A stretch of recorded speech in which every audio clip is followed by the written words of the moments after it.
You do this, because I don't have the rules.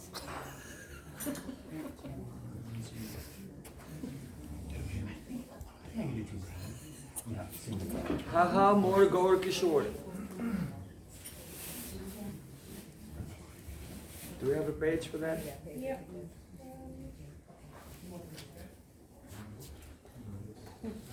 79. 79.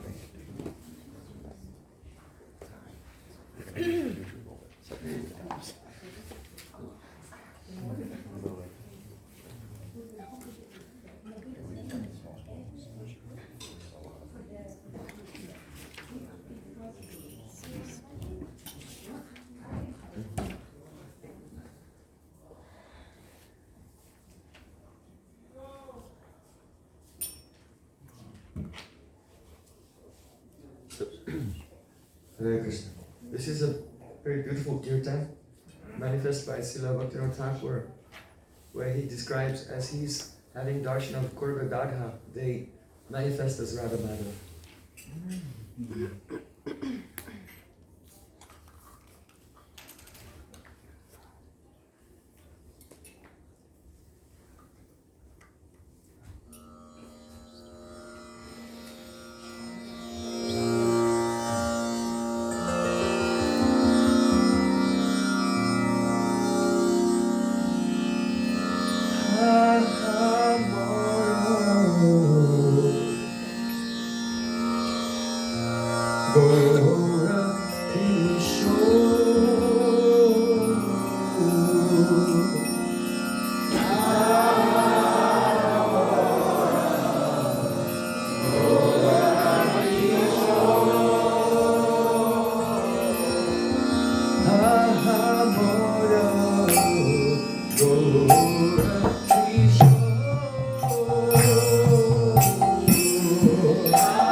Krishna, Hare Krishna, Krishna Krishna, Hare Hare, Hare Krishna, Hare Krishna, Krishna Hare Rama, Hare Rama, Rama Rama, Hare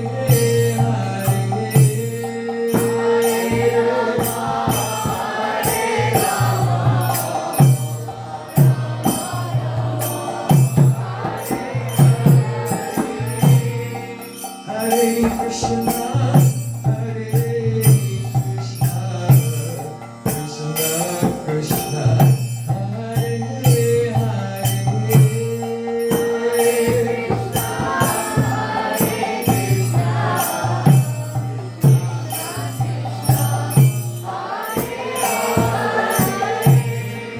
Hare Rama, Hare Rama, Rama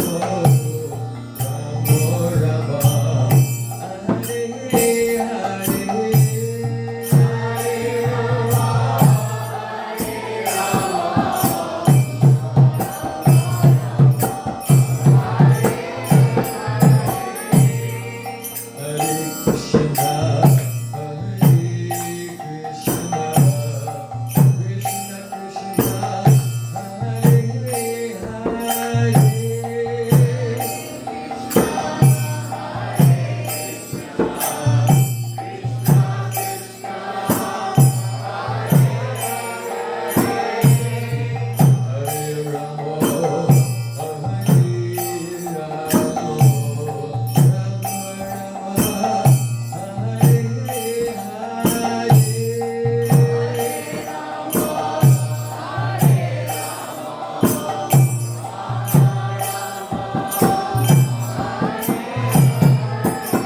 Shuchipūtam atra surupam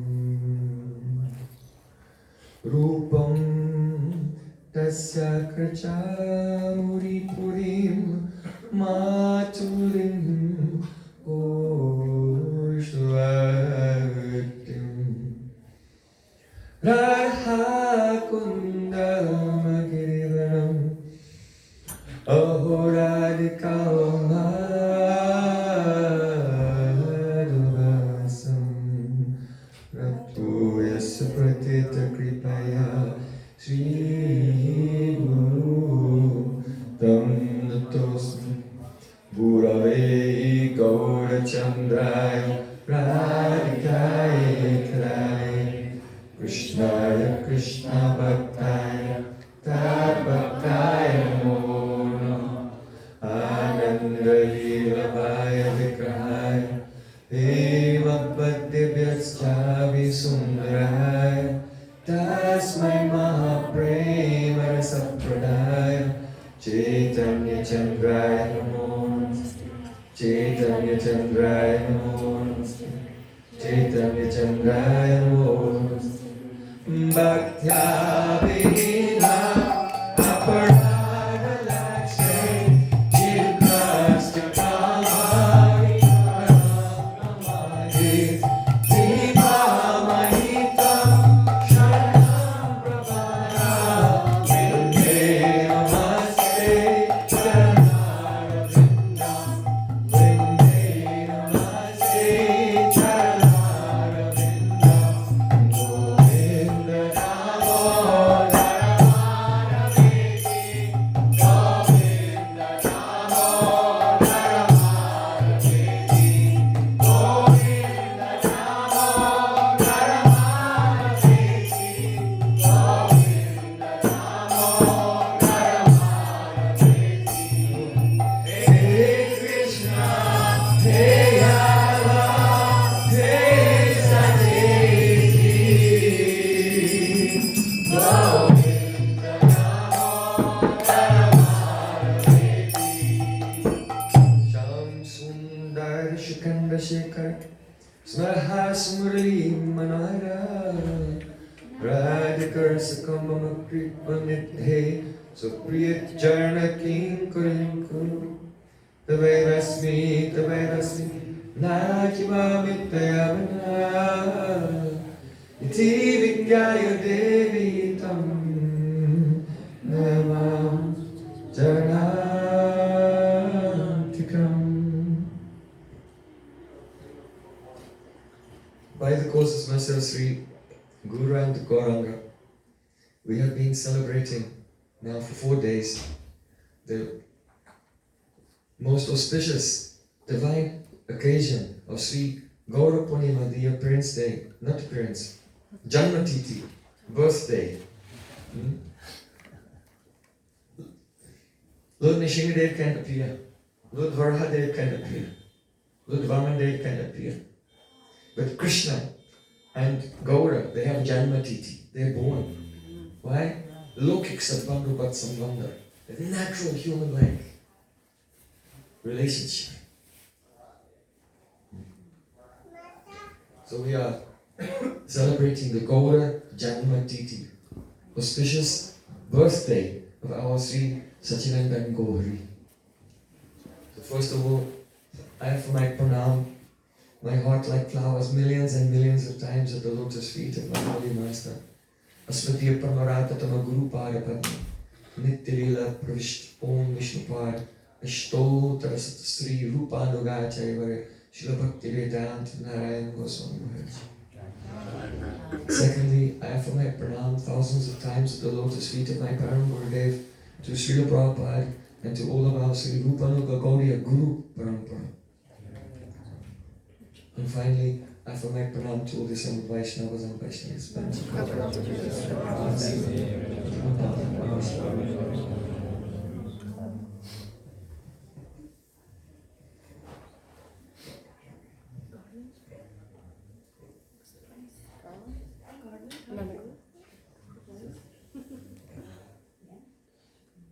Srila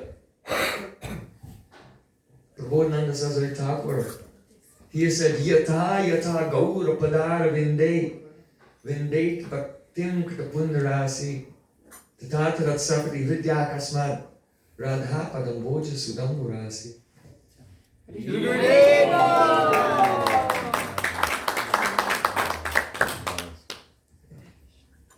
Meaning is that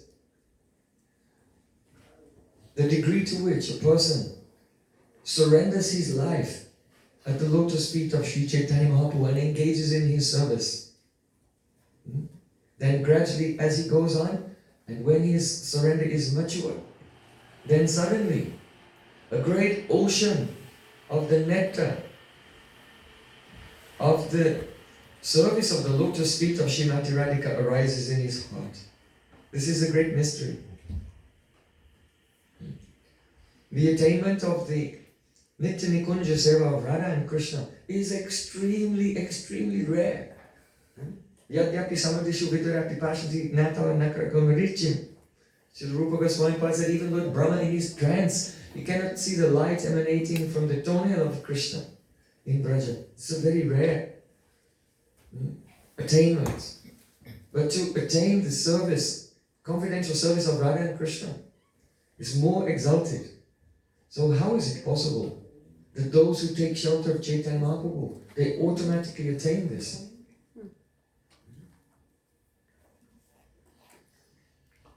They attain Madhurya Rasa in Braja.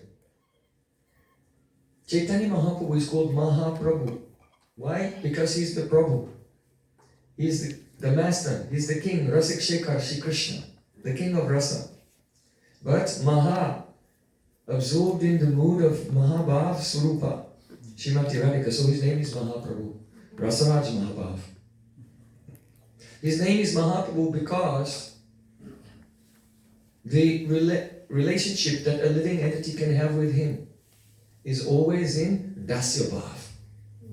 So he's Prabhu because Prabhu has Das, relationship between servant and master, Das and Prabhu. But he's Mahaprabhu because the result of having Dasya Bhav towards Mahaprabhu is that one attains Mahabhav. So he's Mahaprabhu. Become his Das and one will attain Madhurya Ras. Not Dasya Ras, Madhurya Ras. So his name is Mahaprabhu. He has appeared. Anarpita chirim chirat karunaya vartirnaha kalo Sumarpaitum unnata ujjvala rasam svabhakti sriyam Hari purata sundara duty kadamba sandipitaha Sadaride kandare spuratuha Sachinandana. Such a beautiful, beautiful invocation Srila Rupa Goswami Pad has composed to his Vidagdamada Natakam. May Sachinandan appear in the core of your heart. Sachinandan. Why Sachinandan? Oh, who came to this festival with a friend? Raise your hand. No? You okay? Who did you come with? Who's your friend? Conjustry. Conjustry. Oh, I have one question for you. Yeah? What is Kunjashri's mother's maiden name? Don't know? Right? You know, we have friends, but do we know the mother's maiden name? So if you say Sachinandan, if you say to Gaura, oh Sachinandan, she say, oh, you know my mother. It is indicative of a natural, even though you have friends and human like here, but if you know the person's mother's name and you have a relationship with them, then it's really close. So Sachinandana, when Chaitanya Mahaprabhu hears the name Sachi, Sachi, Sachi, he thinks, I cannot repay this person. Let me bless him. All the Vedas should appear in his heart. He should become a great Vaishnava. Oh, not only that, but I'm indebted to him lifetime after lifetime just by saying Sachi, Sachi. No, not only that. If someone just takes the name Sri Sachi, Sri Sachi, Sri Sachi, then he purchases me completely. In fact, I consider him to be my guru. Mahaprabhu has said these words. Why? Because of the deep love of Sachimata. If someone will glorify her, he becomes indebted to them. So Spratuba Sachinandana, this Chaitanya Mahaprabhu, Karuna Avartinaha Kalo, he has appeared in this Kali Yuga, Karunaya, out of mercy. This is a very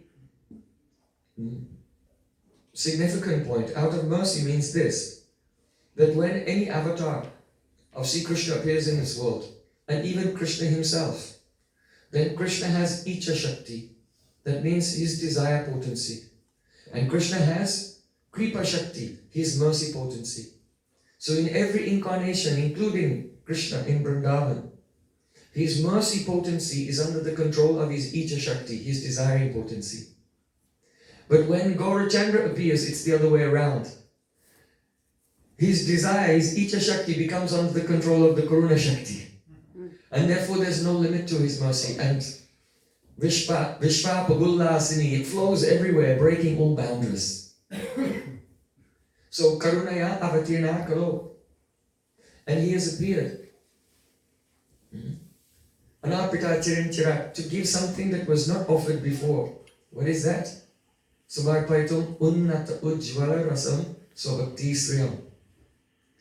The beauty of devotion, of Swa, of his beloved. The beauty of the devotion of Radhika. That means the mood of her maidservants. Unnata Ujjvala Rasa. And that is in the Unnata, the most elevated, Ujjvala, blazing Rasa. Here Ujjvala Rasa means Madhurya, the romantic mood, but not Swakya, not in the married relationship. Unnata Ujjvala Rasa means the Parakya mood. So this evening, this is our subject.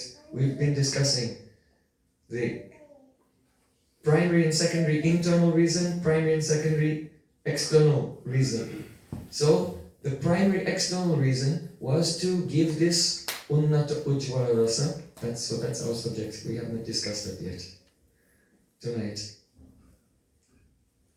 So first of all, what is the speciality of this Unnata Ujjvala Rasa, the Parakya mood? This is especially a Vaishistya, Avadan Vaishistya, a special contribution, a dispensation only of Chaitanya Mahaprabhu and Rupa Goswami and the Vaishnavas in their line. There are other Rasic lines, Vaishnava traditions in Brajamanda. For example, in the Nimbarka Sampradaya of Swami Haridas, there, one famous saint named Bhagavat Rasik, he said, Kahu Sokya, Kahu Parkya, Kalapa Kiya Matabadi, Juri Bhagavat Rasika ki Nitya Ananta Anadi. Some people are saying, Swakya, Swakya. Radha Krishna are married. And others are saying, Parkya, Parkya. Radha Krishna, they're not married, or rather Radhika is married, but not to Krishna. Kalapi Kiyamatavadi. Oh, what is this? This is only useless argument. This is a nuisance, a disturbance in spiritual life. Why? Jodi Bhagavata Rasikaki, Nitta Ananta Anadi. The Jodi, the Jugal, the divine couple, who is the object of the love of the saint who is speaking, they're Nitya Ananta Anadi. They're united together in the kunjas of Vrindavan, Nitya, eternally, with no beginning and no end. So in this particular sampradaya, there's no question of Swakya or Parakya, because the whole conception is only Radha Krishna are together in the kunj. There's no Nanda, Yashoda, no Nandagaon, no Varsana, no Yavat, no cowherd boys, no cows. It's just Radha and Krishna and their Sakhis. There are not different groups of gopis also. There's just all the gopis are in one group, serving Radha and Krishna. Like this is the conception. But in our Gaudiya Sampradaya, because Chaitanya Mahaprabhu, he said, Srimad Bhagavatam, Pramanamamalam, Premapumarto Mahan, Srimad Bhagavatam is the supreme evidence. And in Srimad Bhagavatam, Upagiyama Ugayan Vanita Shata Yutapa. Shukadeva Goswami said in the Rasa Leela, the gopis are in different yutas. There are hundreds of yutas, different groups of gopis, and they're competing with each other. And also those gopis, they're Patisutan Vaya Bratri Bandavan Ativilangyate Atyutagata.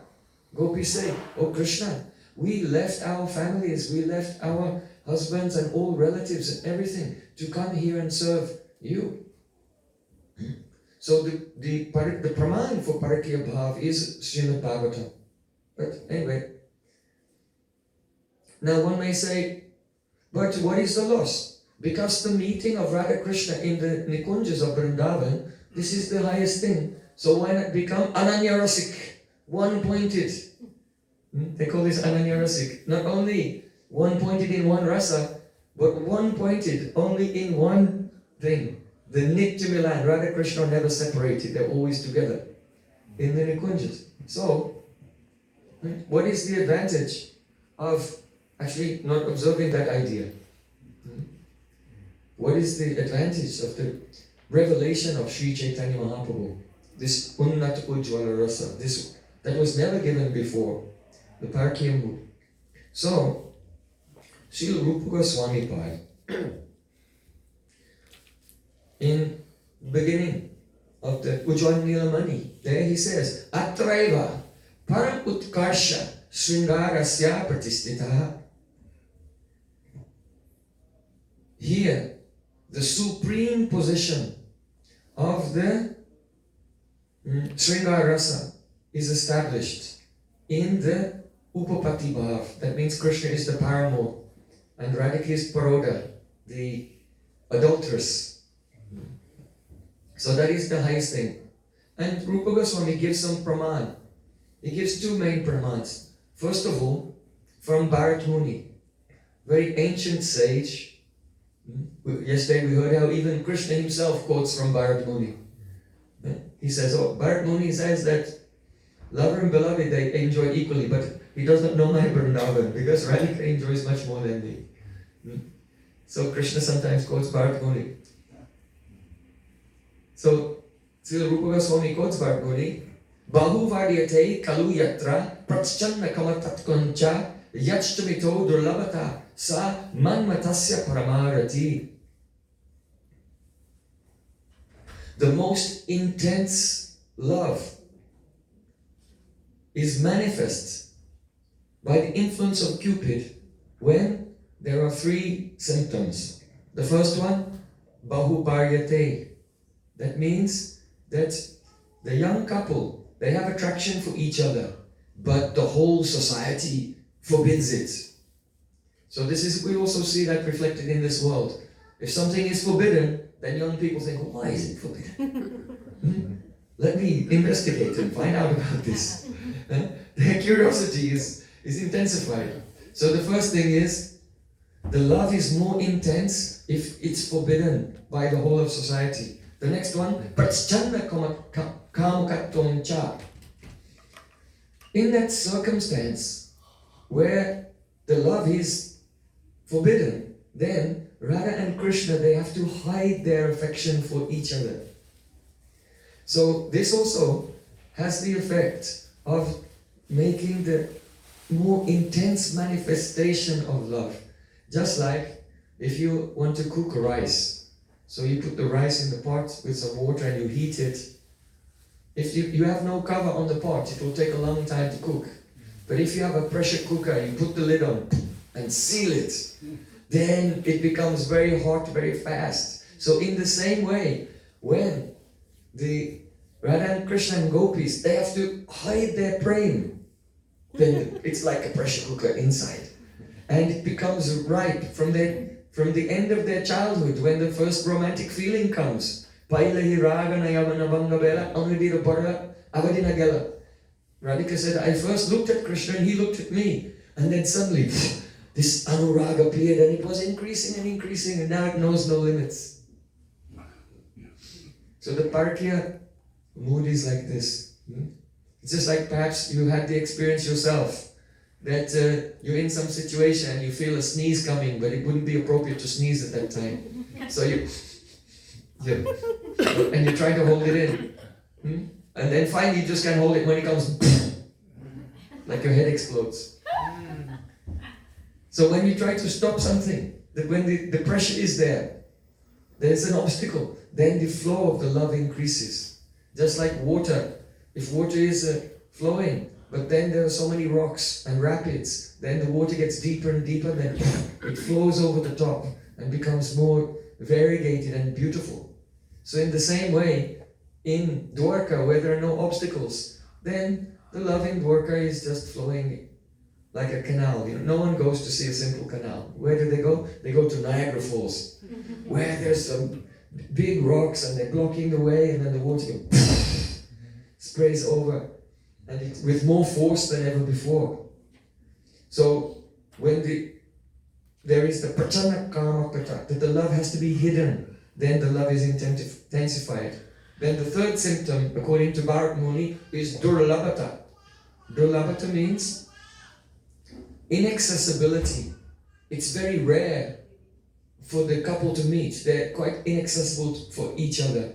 And so those obstacles, they also cause separation. Anabhina vipralambena sambhoga pushtim ashnute kasayate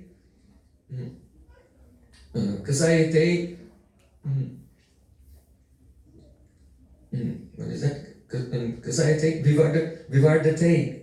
It's just like if you have a cloth and it's reddish color and you want to wash it. So then you dip it in the water to wash it. But if you add some alkali to the water, then not only does the cloth become clean and return to its original color, but it actually becomes brighter than it was before it was washed by the addition of the alkali. So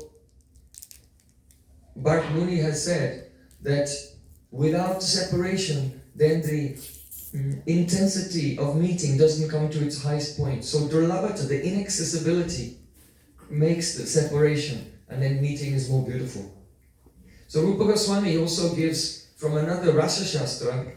There's a poet named Rudra Bhatta, and he has written a text called Sringar Tilak. So in Sringar Tilak, he also gives reasons why the parakya mood is more intense. He said that Vamata dulavatvam cha strinam yatscha nivarana tadeva panchabanasya manye parama ayudam. If the heroine has a vamata, that means contrariness. Now in a married relationship in Vedic culture, actually the wife is not allowed to manifest contrariness. A little bit. Satyabhama becomes somewhat contrary in Dwarka, but rarely. And Krishna, if he becomes very stern, she'll give up her contrariness at once. If Krishna will say, oh, tell the daughter of that foolish Satyajit to come here at once, otherwise she should leave my palace, then Satyabhama, she gives up her contrary mood and very humbly comes before Sri Krishna in the royal court. So it's not strong in Bhamata. Contrariness is not strong in the Swakiya, married relationship. So Bhamata dulavatvam cha, dulavatvam, that is inaccessibility, it was mentioned by Bharat Muni. Strinam yatscha nivarana, and now another symptom, nirvarna. It means rebuffing the advances. If the hero is trying to get very close to the heroine, but she keeps pushing him away. So these altogether are considered to be Tadeva Panchabanasya Manye Parama Ayutam. These are the most powerful weapons of Cupid. So if you take the two verses together, because there's some Dulavatva is in both of the verses. So altogether, the superiority of the Parakya mood is found in 5 characteristics. 1, Bahuvaryate, society is forbidding everything. Prachana Kamakata, the hero and the heroine have to hide their feelings. Durlabhata, they're inaccessible to each other. Bhamata, Radhika, the heroine, is the very contrary. And also, when Krishna tries to make advances, she rebuffs him. So all these taken together, they are the deadly weapons of Cupid, and they cause the love to be more deep. Now, Srila Jiva Goswami Pad, there's some confusion arose in the Gaudiya Sampradaya, and on the basis of comments of Srila Jiva Goswami, many devotees were thinking that yes, gopis leave their husbands and everything when the Leela is manifest in this world. But that's just an illusion. And at the end of the Leela, when Krishna comes back from Dwarka, he meets with the gopis, and then they all get married and they go to Goloka Vrindavan. And in the spiritual world, in Goloka Vrindavan, Radha Krishna are married. Because the illusion of the Parakya Rasa has been removed by Yogamaya Devi. And so many persons, they had the married relationship as their ultimate goal within the Gaudiya Sampradaya. And Srila Vishnu Thakur said, no, this is quite wrong. And he gave very strong arguments against it. And they became so upset. You know the history. They even tried to kill Srila Vishnu Thakur. It was very intense. It was very intense. Actually, I have the photographs of old documents from the legal cases in the court of king in Bengal and in the court of the king of Jaipur as well, where they're passing laws saying that you cannot say that the obstacles of Parakya have to be there for Mahabhav to manifest. You cannot say that in Rupa Goswami's Lalit Madhav, where in the end Radhika comes to Dwarka and is married to Krishna, and then Yogamaya appears and Dwarka disappears and Radha Krishna find himself back in Vrindavan. That not only has Yogamaya transferred Radha Krishna back to Vrindavan, but Yogamaya has also undone their wedding and they're back into Parakya again. You can't say that, it's illegal. I can show you the documents. So there were court cases over this.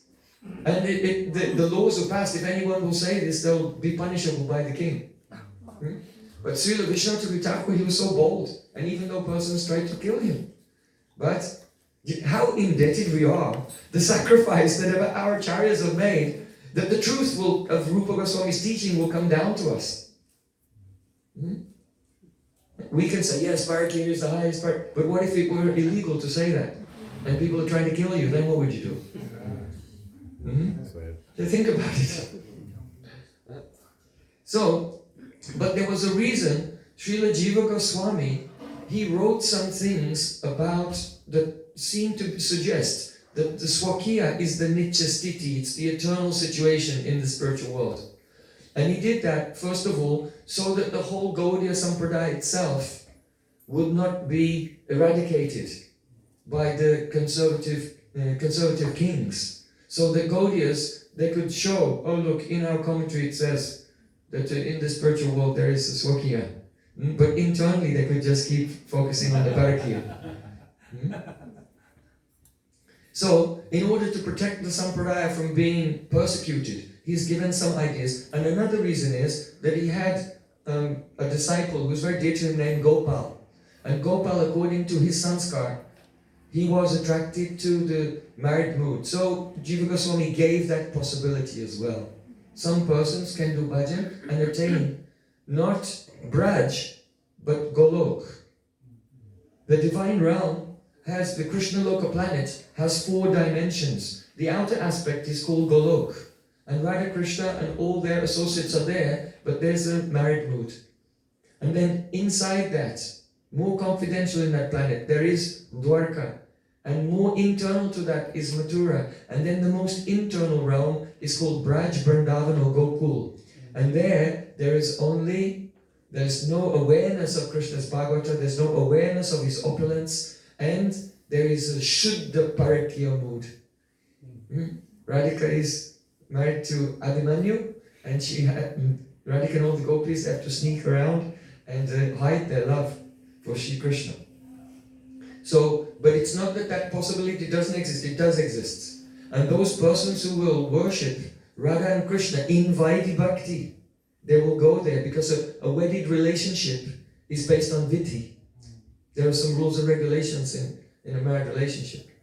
And so, only those who will worship Radha and Krishna under the guidance of Raganuga Bhaktas and develop greed and enter into Raganuga Bhakti, they also attain Radha and Krishna, but not in Golok, in Gokul, in the Braja, Vrindavan, where Parakya Rasa is supreme. So Jaya Jaya Ujjvala Rasa Sarva Rasa Sa Parakya Bhave Jahe Brajate Pracha. We sing this song every morning. Now, some of the arguments that Srila Jiva Goswami gave for Swakya, they're very interesting. He said,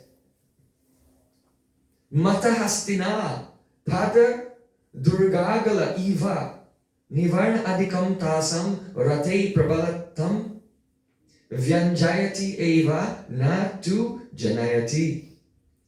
The meaning is this, that if a hunter catches an elephant and puts shackles on his feet, then the elephant, he may be so strong, he may fight, and he can break the shackles.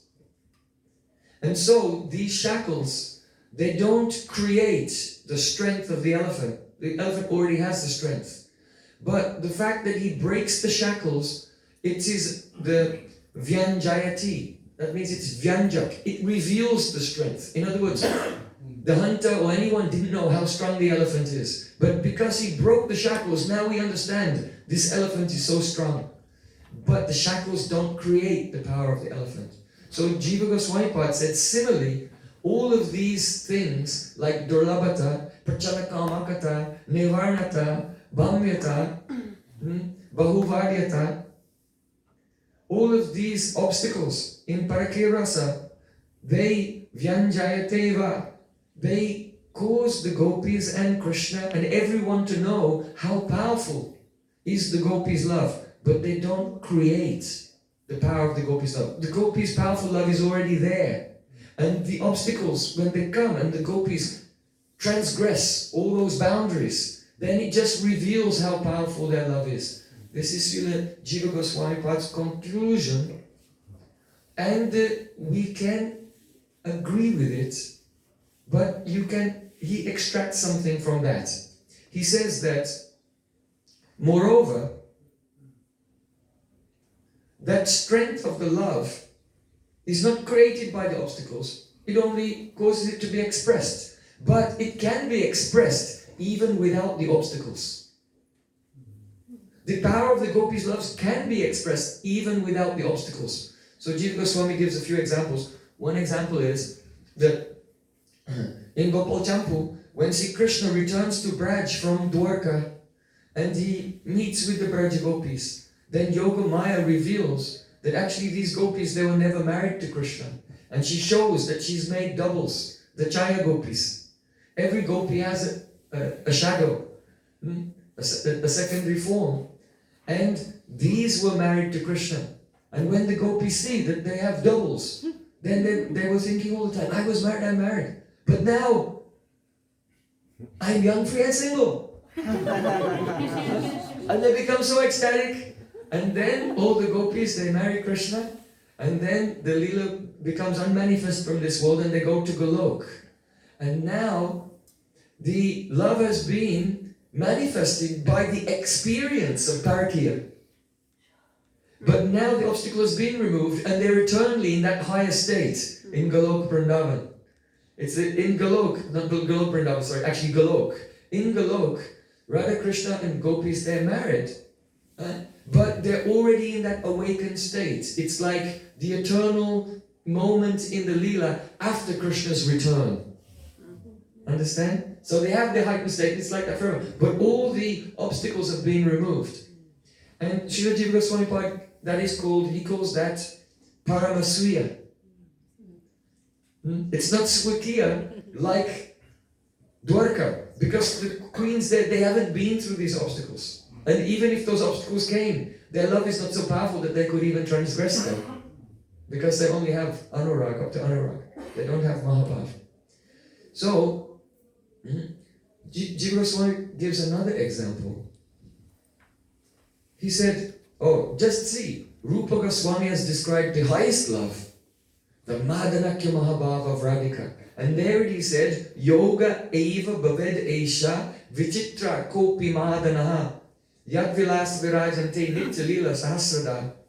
This Madhanakya Mahabhav only manifests at the time of yoga, the time of meeting. In other words, when Radha and Krishna are together, and there are no obstacles at that time, that's when Madan Bhav appears. And therefore, the highest love manifests only at the time when there aren't any obstacles. So this is the argument of Srila Jiva Goswami. Now, later in his commentary, Jiva Goswami Pad says, Swechaya likitam kinchit, kinchidatra parechaya. Some things I have said according to my own desire, and some things I have said according to the desires of others. So then the question comes, he said some things about Parikya, he said some things about Swakya. Which is the one that's his own desire and which is the desire of others? And you can actually build up a very big case that actually his desire is the Swakya. But Srila Vishnatavi Thakur, knowing the heart of Srila Jiva Goswami, who is the incarnation of Vilas Manjari, the very dear Sati of Rupa Manjari. So he cannot ultimately have the Swakya mood or even the Paramasriya, which is higher than the Swakya Adoka, but Paramasriya. Even that mood, it cannot be his goal. So, Vishnatavi Thakur, he says, yes, Jiva Goswami is really internally the propounder of the Parikya mood. Why? Because he has written, Dukasya Paramakasta Kulavadunam Swayam Api Paramasumarya Danam Swajana Arya Patan Abhyam Branks Eva. The meaning is that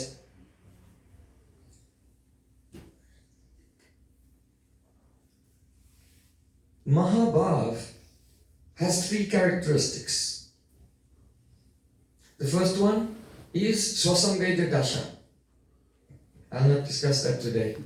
The second one is Prakashita. I'll not discuss that today. But the third one is called Yavadashray Vritti. Yavadashray Vritti. Now this Yavadashray Vritti, it has two meanings. One is that the Mahabhav of Braj Gopis, it fills their consciousness. It overflows into their pran. It permeates their bodies and their bodies become one with the nature of Mahabhav. But it doesn't stop there. It then overflows from their bodies and spreads out and affects everything and everyone who's close enough to see them or to hear them. So that is called Yavadashray Vritti. Here Ashray means a devotee. Let's say Rupa Manjari is watching the pastimes of Radha and Krishna. So the Mahabhav of Radhika is overflowing and it's spreading out, and Rupa Manjari then becomes vyapt. She becomes completely permeated by Radhika's mood. Why? Because of this, the action of Yavadashray Vritti, the Mahabhav is spreading out and pervading her. So this is one meaning.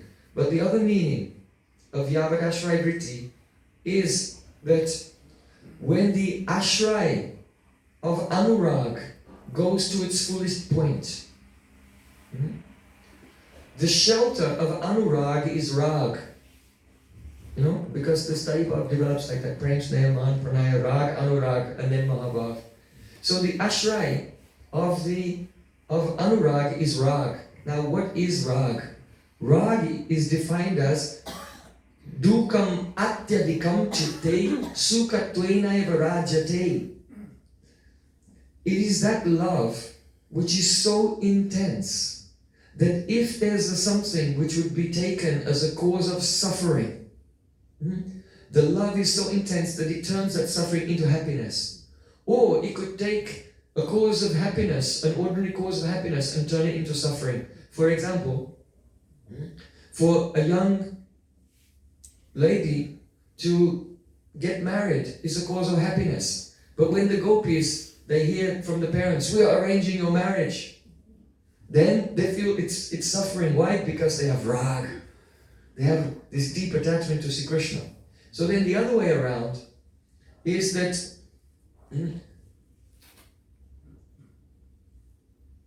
the suffering of leaving the home and walking very far through the forest, climbing over the sharp stones of Govardhan Hill. And on a hot day in the middle of the summer, Radhika is standing with her very soft lotus feet on the sharp rocks of Govardhan, which are heated.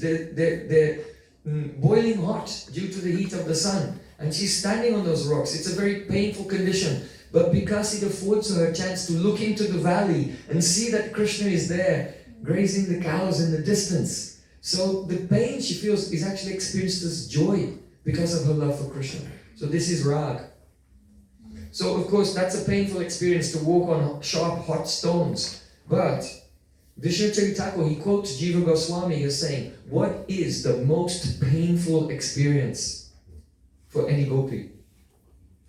So he says, Dukasya parama kashta, the highest degree of suffering for Kula Vadunam.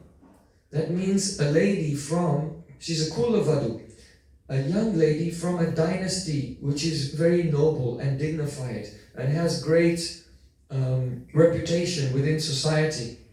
So for such a lady from an exalted dynasty who is a Parama Sumaryada, that means such an aristocratic and noble young lady is Parama Sumaryada. She, to the highest degree, observes all Sumaryada, beautiful etiquette, ethics and morality of society. So for such a young woman, Swajana Aryapata Branksa, to fall from the Aryapat, the path of the Vedas, to fall from a position of respect of her Swajan, of her immediate family members and the rest of society, that is the greatest pain of all. That pain is more intense than being placed in a fire. That pain is more intense than death for a Kulavadu. And therefore, the highest condition of Rag, Yavadashrai Vritti, Rag goes to its ultimate position when, for the gopis, the opportunity to serve Krishna is only achieved by falling from the path, Aryapat, and the respect of a Swajan. And therefore, Uddhav, when he came to Vrindavan, Uddhav was amazed, and he said that. Uddhav said, Asam maho charanu renu jusham ahamsyam Vrindavane kimapi gulma lataushadinam swadustajam swajanam ayapatam swajanam ayapatam chahitva bejur mukunda padavim sutipe vimrikyam. Uddhav said it would be a matter of the greatest fortune for me if I could take birth as a creeper or a small herb or a blade of grass in Vrindavan, because then I would be able to get the touch of the dust of the lotus feet of Braja Gopis on my head. These Braja Gopis are so exalted that that which is very difficult to give up. Swajana Ayapatam Tahitwa, they've given up the Aryapat, the path of Vedic Dharma, and Swajan, the respect of their family members. So this is amazing. Bejo Mukunda Paravim Sutibe Vimerkyam. And they did this just to please Krishna. And that Krishna is searched for by the Vedas. So if someone says the gopis are not following the Vedas, whatever is saying, the gopis don't have to follow the Vedas because the Vedas want to follow the gopis. They're so exalted. And so, when Anurag takes complete shelter of its basis, Rag, that means only when the gopis feel joy in what should be the worst cause of pain, worse than fire and worse than death, but they feel joy in that. And leaving everything, and they go to meet Krishna in the forest of Vrindavan and serve him. That's the point, Yavadashrai Vritti, where Anurag turns into Mahabhav. In other words, if the gopis were not to experience that pain and be so eager to serve Krishna that the pain turns into pleasure, then their Anurag would never turn into Mahabhav. So Srila Vishnu Thakur is making the argument. Just look what Jiva Goswami wrote. Here's the proof of what he really feels. Because Jiva Goswami is saying that Anurag will not turn into Mahabhav unless those obstacles are there.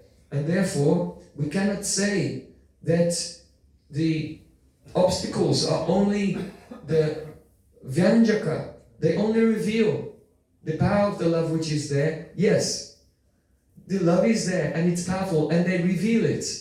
But the obstacles are a necessary cause for that love which is already there to be manifested. They're a necessary cause. They're not a sufficient cause. You know, there's a difference between a necessary cause and a sufficient cause. Right? Just like if you have a radio, you can hear the music playing on the radio. So the radio is a necessary cause of hearing that music, but it's not a sufficient cause. Because if there's not a station sending the message, the radio will not give you anything. Right? So there's a necessary cause, but there's also a sufficient cause. So in the same way, the obstacles, they are a necessary cause. They're needed, they have to be there, but it's not a sufficient cause. For example, just like ordinary people in this world today, there may be a woman and she's married and then she becomes attached to someone and there are so many obstacles. So she breaks, she transgresses all the obstacles and she becomes an adulteress. But will she have Mahabhav?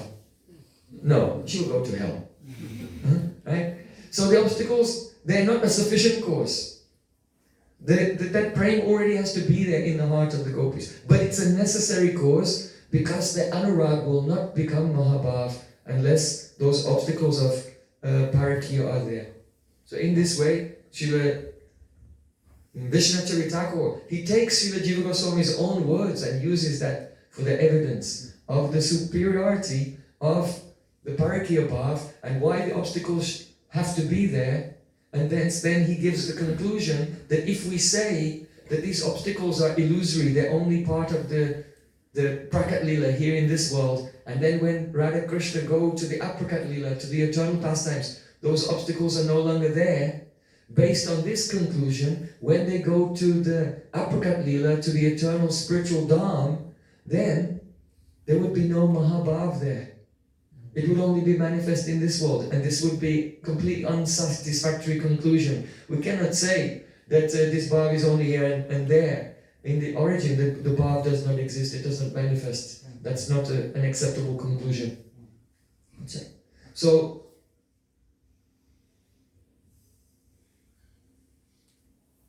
this is the meaning of, we're discussing what? Samarpaitum Unnata Ujjvala Rasam Swabhakti Sriyam. So we've discussed the meaning of Ujjvala Rasa. That is the parakya mood. It is the eternal. It is manifest here and it is also there. Now the meaning of Swabhakti Sriyam.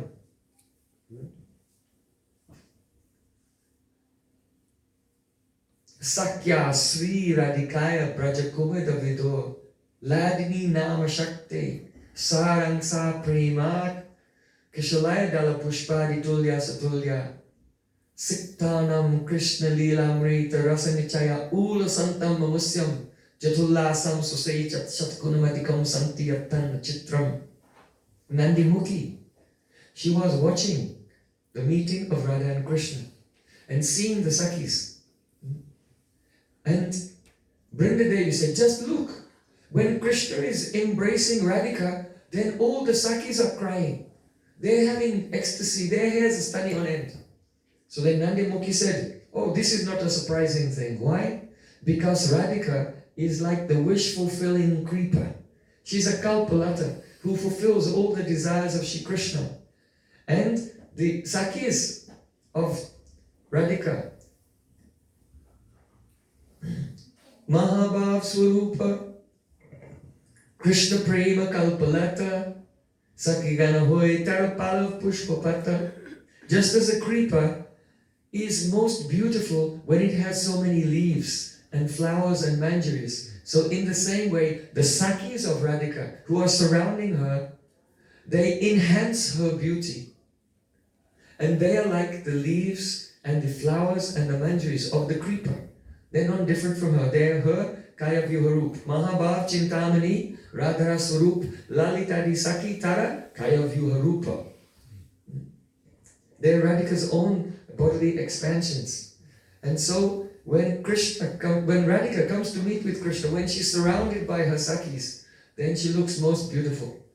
Srila Gurudev used to give the example that when the wind blows, the bumblebee comes and it wants to land and drink the nectar of the flowers from a creeper. But when the wind blows, then the creeper's moving, so it's difficult for the bumblebee to get the flower and take the nectar. And all the manjaris and the leaves are moving side by side and kind of brushing them off. So in the same way, Krishna is like a bumblebee, and when he comes to taste the nectar of Srimati Radhika, then all the Sakhis and manjaris, they're moving around there, go, no, no. And it increases Sri Krishna's eagerness. So Bhakti Sriyam, what is the Sri? The beauty of Radhika's bhav that is there in her, especially in her manjaris. So the mood of the manjaris, this is called Bhavalasarati. Bhavalasarati is a quite controversial issue in the sense that many persons, they have different ideas of what does it really mean. So we want to discuss. We've discussed Unnata Ujjwala Rasam, now so Bhakti Sriyam. It refers to Bhavalasarati. So first of all, what does the word Ullas mean? Ullas can mean joy. But Ullas also means giving prominence to any object by comparison.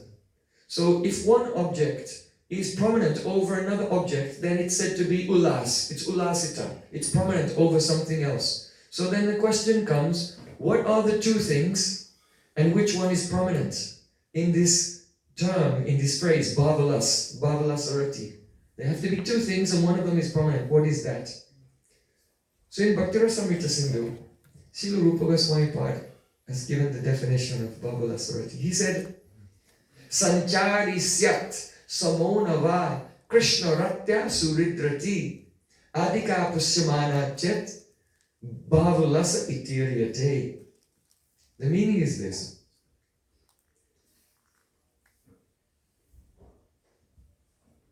The gopis, they have Krishna Rati. They have love for Krishna. But they also have love for each other. So their love for Krishna is called Krishna Rati. That is their sthayi bhav, foundational emotion. And their love for each other, that is called Surit Rati. Friendship. Surit means when you feel well-wishing towards another person. And you have sajatiya bhav, you have the same feelings, the same aspirations in life. So because the gopis, they want to please Krishna, so they have the same aspirations. But some of the gopis, they want to please Krishna by being very humble and submissive with him. They have Gritasneha like Chandravali. So all those who have that mood, they become friends with each other. You see, the Suridrati, the friendship, is based on the way that they want to love Krishna. And those who have Madhusneha, those who think it's more pleasing to Krishna to be contrary and make problems for him and tease him, then those gopis come together and so they become friends. So Srila Vishnu Thakur gives a nice example. He says that there is a quality called Vinayata. Vinayata means gentleness and humility. So this quality of Vinayata is the same amount in Radhika and in Chandravali. Chandravali has the same amount of Vinayata, gentleness and humility, gentleness and politeness, and Radhika has the same amount of gentleness and politeness. But the pariman, that means the amount of love that Radhika has is much more than Chandravali. And so, because Radhika has much more love than Chandravali, her politeness is nigirna, that means it's swallowed. Her love swallows her politeness in such a way that it's not manifest. It's hidden. Whereas with Chandravali, she has love, but her politeness is still visible. And because of this, the praying of Chandravali, with the politeness which is still visible, because the praying is somewhat less, turns into Grita Sneha. The affection filled with the mood of, oh Krishna, I am yours. But Radhika's praying turns, where the politeness is completely submerged, completely swallowed, because she has so much more love, it turns into Madhusneha, honey-like love, which is predominated by the mood of Krishna, you are mine. So this is the difference. And once it happened that when the parents of the gopis announced to them, today you have to leave your mother's house, your parents' house, and go and live in the sasural, in the mother-in-law's house. Then all the gopis, they were so distressed. They didn't want to go and live with some strange family, with some strange man. They only want that Krishna should be their beloved. And they snuck out of the house in the early morning, and they went to Kalyarad. And each gopi set out there with an intention that I want to drown myself in that place. Because that place, Kalyarad, is so dear to the gopis, because that day when Krishna danced on the head of Kaliya, that is a Purva Rag Leela. It is in their childhood, just towards the end of their childhood, and it's the day that their Purva Rag manifested, that their romantic feeling, before they were children, small children, that they don't think I'm a boy or a girl or anything, they're just playing. They have a samanya prem, a general kind of prem. But on that day when the gopis saw Krishna dancing on the head of Kaliya, then the Madhur Bhav came, the romantic mood. Instead of looking at Krishna just, oh, it's Krishna, then they looked at Krishna like, Hav Bhav, Hila, Shobha, Diptika. The Bhav Alankas came, the appearance of Madhurya Rasa came on that day. So on that day when they first really fell in love with Krishna in a romantic way, that was at the Kalyarad. And so when they had to be transferred, they had to move to their in-laws' house.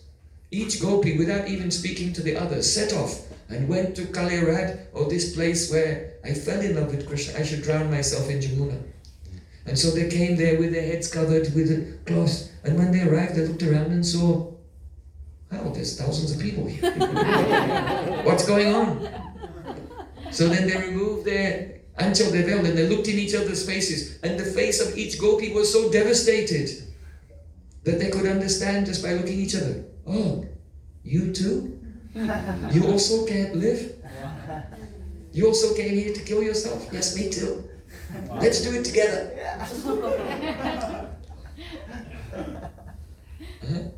So then there was a great breaking of the tension, because each and every gopi had prachanna kamakata. They hide their feelings from absolutely everyone. But on that day, that was the first time. You know what Sakhi means? The word Sakhi means who, if they have a feeling, they cannot keep it inside and it has to come out from the mouth. So on that day, they expressed their feeling to each other, and the tension was broken. They'd been hiding it completely, but now they spoke to each other and they felt some relief. But those who had a similar love became Sakhis with those who had similar love. And so on that day, Padma and Shaibya became the Sakhis of Chandravali, Lalita, Vishaka and so on became the Sakhis of Radhika. And Radhika held hands with her Sakhis and said, oh, we gopis who on this day give up our life in the Jamuna, pray to Jamuna Devi. Oh please, let us be Sakhis lifetime after lifetime. And may we never, ever have an association of any man, only Krishna. And they were holding hands, and Radharani led them into the Jamuna to drown. But Jamuna Devi manifested herself in thousands of forms and caught each gopi and brought them back onto the bank. And Yogamaya came, Brinda Devi came, and Purnamasi Devi said, you should not be in anxiety. Myself, Yogamaya, Brinda and Jamuna, we will always protect you. No one but Krishna will ever touch you. And we bless you that all your desires will be fulfilled. And only then could they have the patience, Darya Dharan, hold their patience and be able to move to their in-laws' house without dying. Understand what it means to live in Yavat. And what it means to be a Sakhi.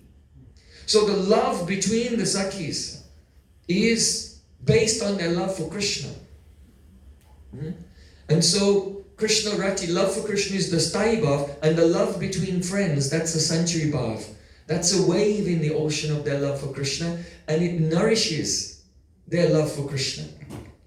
So we can give an example of a Suridrati.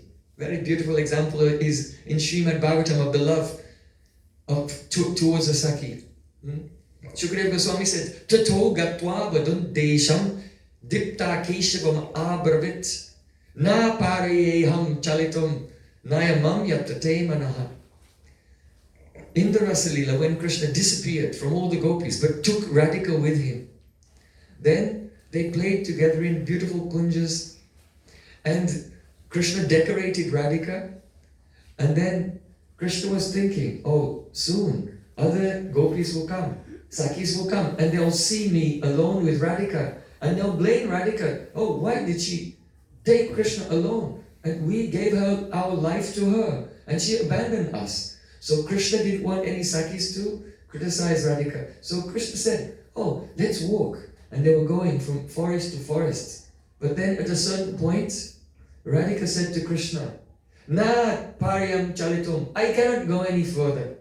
If you want to go any further, then Naya mam, you have to taimana, you can carry me wherever you like. So then Krishna, he said yes, and he knelt down and said, just sit on my shoulder. And Radhika was about to sit on his shoulder, and then Krishna also disappeared. But this moment is very sweet. Why?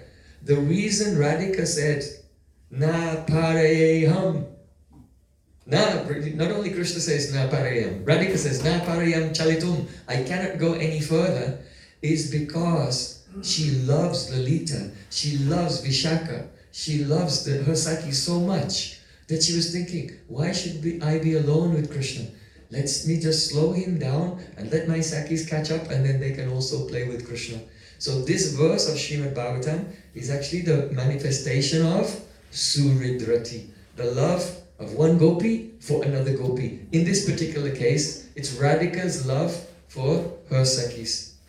Another beautiful example is given, Shaila Murdi Harina Biharanti Roma Kutmala Karma Pita Murtihi. Once, Radharani was playing on the top of Govardhan with Sri Krishna. She was in such ecstasy meeting with him. Her perspiration was coming. Her hairs were standing on end. And at that moment, she turned towards Lalita.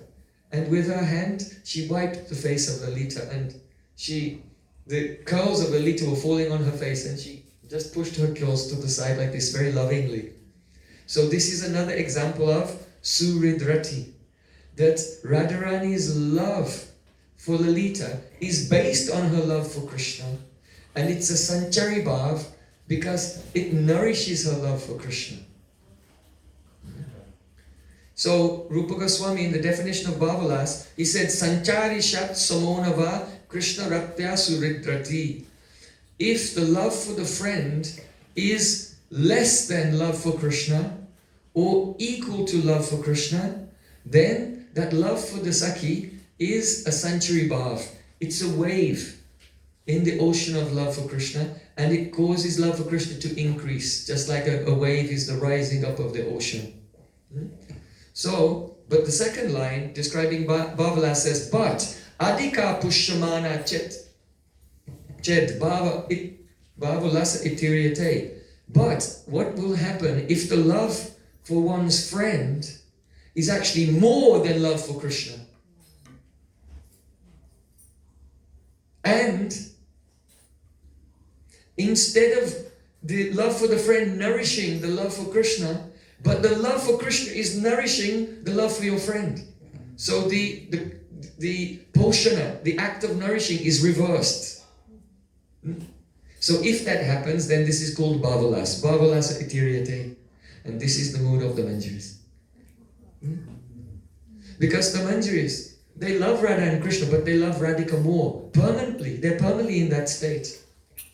So something wonderful happens, that instead of their love for their Saki, Radhika, nourishing their love for Krishna, it becomes reversed. Their love for Krishna is nourishing their love for Radhika, and the love for Radhika is in a higher position.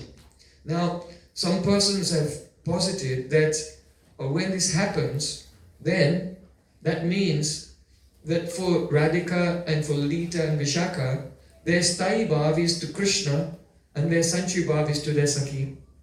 But for the Manjaris, the Sthai Bhav is to Radhika and the love for Krishna is a Sanchari Bhav. This idea has been given. But actually, this cannot be accepted. Why? Because the entire philosophy of Rupa Goswami will be broken, it will be smashed. Because from the very beginning of Bhakti Rasamrita Sindhu, he said, Akila Rasamrita Murti Prasimara Ruchi Rudata Rakapali. Krishna is the embodiment of all rasa, and all rati, all sthayi bhavs to see Krishna are to see Krishna. They're called Sri Krishna Vishayini Rati. Rati, or the sthayi bhav, foundational love, is always to Sri Krishna. And another reason why this is important, a very practical reason, because how does rasa come about? When the sthayi bhav is nourished by the various ingredients like vibhav, anubhav, sattvika bhav and sanchari bhav, then the foundational love becomes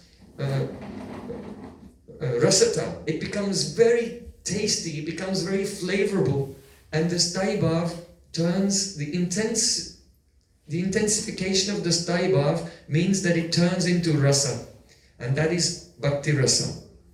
Now the question is, that means that if you have a particular sthayi bhav, then that sthayi bhav will turn into a particular rasa. Let's say you have dasya rati, love for Krishna in the dasya mood. When the other ingredients mix with that, then dasya rati will turn into dasya rasa.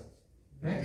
It's clear. If you have sakya rati, friendship for Krishna, and the other ingredients come, it will turn into sakya rasa. So if you have madhurati, the romantic mood towards Sri Krishna, and the other ingredients come, it will turn into madhurasa. So if you propose that the Manjaris, their sthayi bhav is to Radhika, so you cannot have madhurati towards your friend, right? So it could be dasa, it could be sakya, like this. And so then the Manjaris, when the other ingredients come, then if the sthayi bhav were to Radhika, then it would not turn into madhuras. The Manjaris would not even be in Madhurya Rasa. So this is not acceptable. And so Rupa Goswami, Rajal Nilamani and Bhakti Rasamrita Sindhu also, he describes all the gopis and all the Sakhis, they're all in Madhurya Rasa, and therefore the sthayi bhav is to Krishna. Okay? Sthayi bhav is to Krishna. Now the next thing, big problem comes. A very big problem. If the sthayi bhav is to Krishna, and sanchari bhav is like a wave, and actually Jiva Goswami in the commentary on the verse describing Bhavalas, he says, Sancharitvepi vaisistya apekshaya bhavalasakyo bhava iryate, which means when the love for the friend becomes more and is nourished by Krishna Rati, Jiva Goswami directly says, Sancharitvepi, it remains a sanchari bhav. He doesn't say it turns into a sthayi bhav. So he says it remains a sanchari bhav, but because it has a vaishishta, it has some speciality, so we have to give it a special name, and that is called bhavalas. Now, this is the problem I want to raise, and that is, if there's an ocean, and it has some waves in it, the ocean is bigger than the waves, right? But how is it possible that the wave can become bigger than the ocean? If Krishna Rati is the ocean, and friendship for Radhika is a sanchari bhav, it's a wave, but the love for Radhika becomes more than the love for Krishna. How can a wave be bigger than an ocean? Tsunami. It's very problematic. So then this has to be solved. This has to be solved. So it lies in the phrase adhika pusyamana. Pusyamana means while being nourished. Now this word pushyamana, the nourishment is taking place, is used throughout Rupa Goswami's explanation of Rasa Tattva. And he uses it in relationship to Gaunarati. You understand? Gaunarati, that means secondary sthayi bhavs. In the history of Rasa, because you know that Rupa Goswami has said there are 5 mukyaratis, 5 chief, the foundational relationships, Shanta, Dasya, Sakya, Vatsalya and Madhurya. But then Rupa Goswami says that in addition to these can become 5 types of rasa, but there are also 7 secondary ratas that can become Gauna rasas. What are they? Hasya, Bhuta, Virya, Karuna, Rodra, Vipatsa, Bhayanak. That means hasya, comedy, adbhut, astonishment, virya, chivalry, hasya, bhuta, vira, karuna. the pathos, the pathetic mood, compassion. Rodra, anger. Bibats, disgust. And Bhai, fear.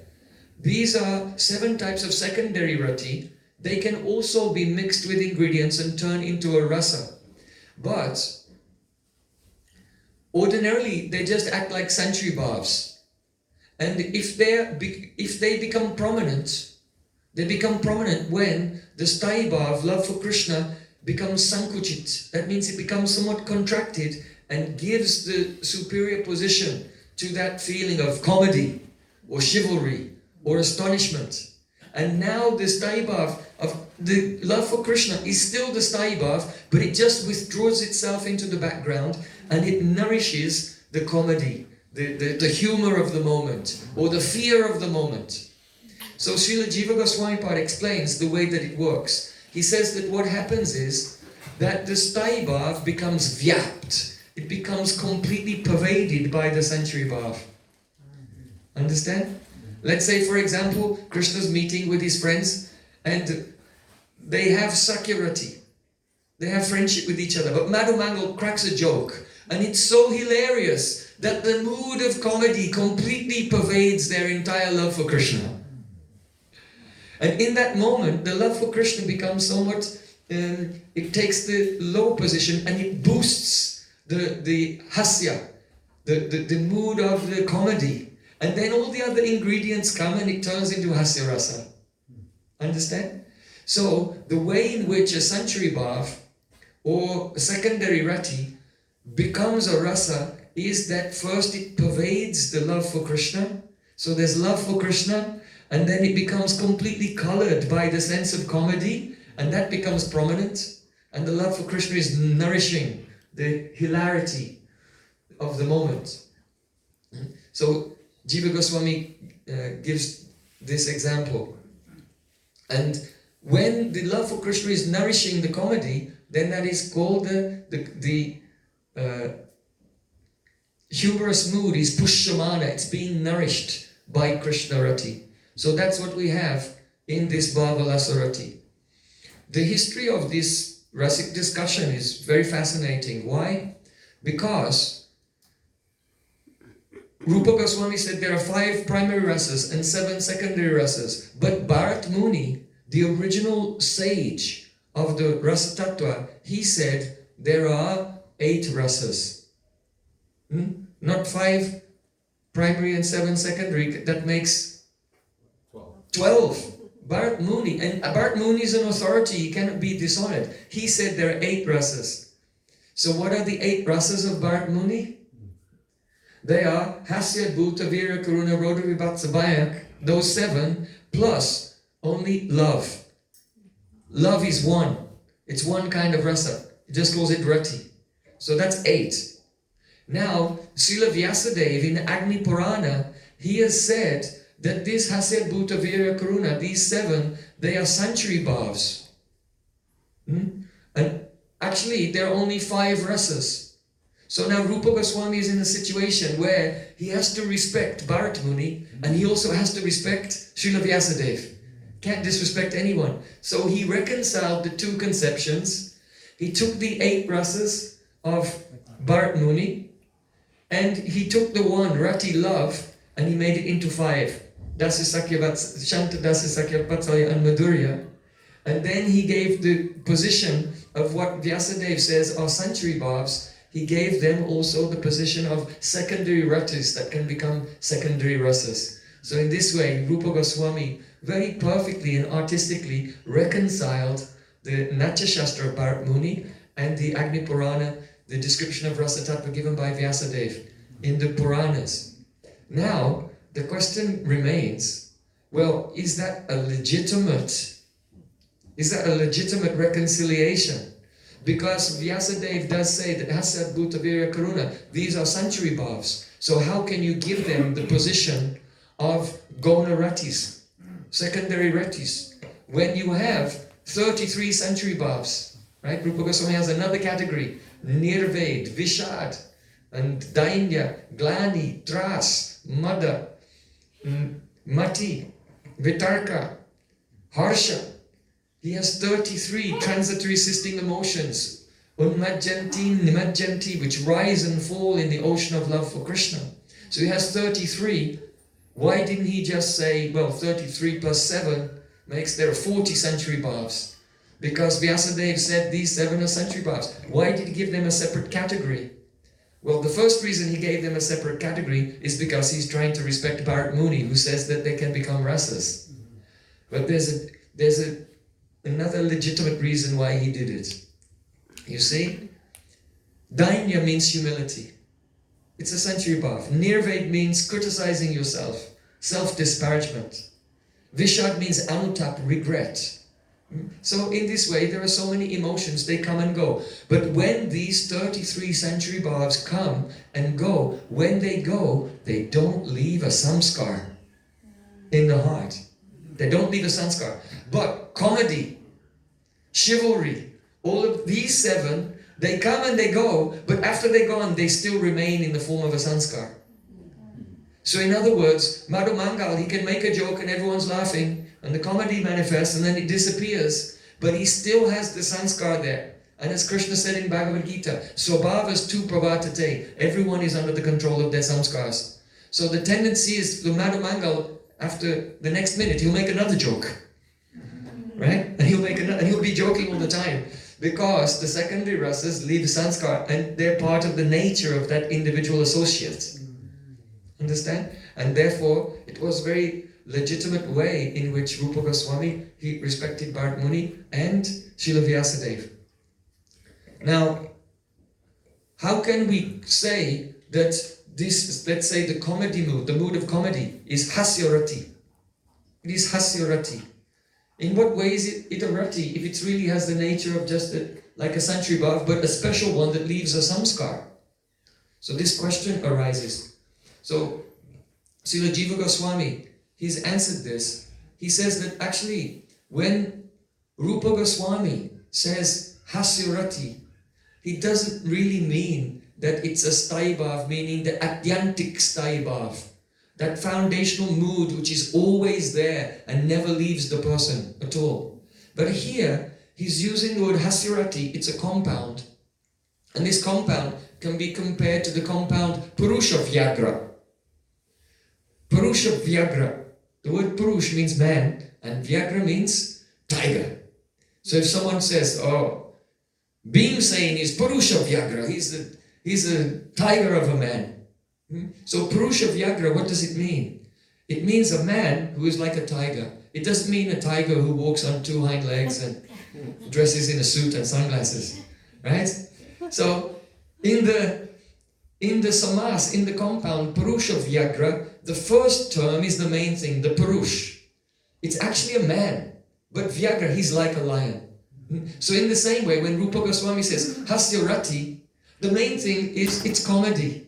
It's not really a rati, but it's a comedic mood which is taken on the nature. It seems to be like a rati because it's become prominent over the main mood momentarily. So hasyarati. Otherwise, Jiva Goswami gives another example. He said it is like Shaka Partiva. Shaka Partiva is another compound. Shaka means vegetable. And Partiva means king. So Shaka Partiva, what does it mean? It doesn't mean a potato sitting on a throne, ruling over his kingdom. No, it means Shaka, that is the Shaka Bhoji Partiva. That means a king, Shaka vegetables, Partiva, it means a king who enjoys eating vegetables. This is the meaning. So in this samas, this compound, Shaka Partiva, the main stress is put on the second word.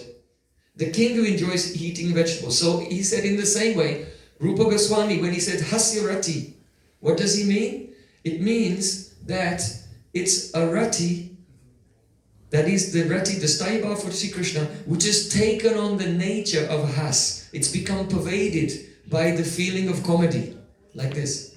And so, in this way, we can maintain the position, what? That all sthai bhav, adyantik sthai bhav is to Krishna.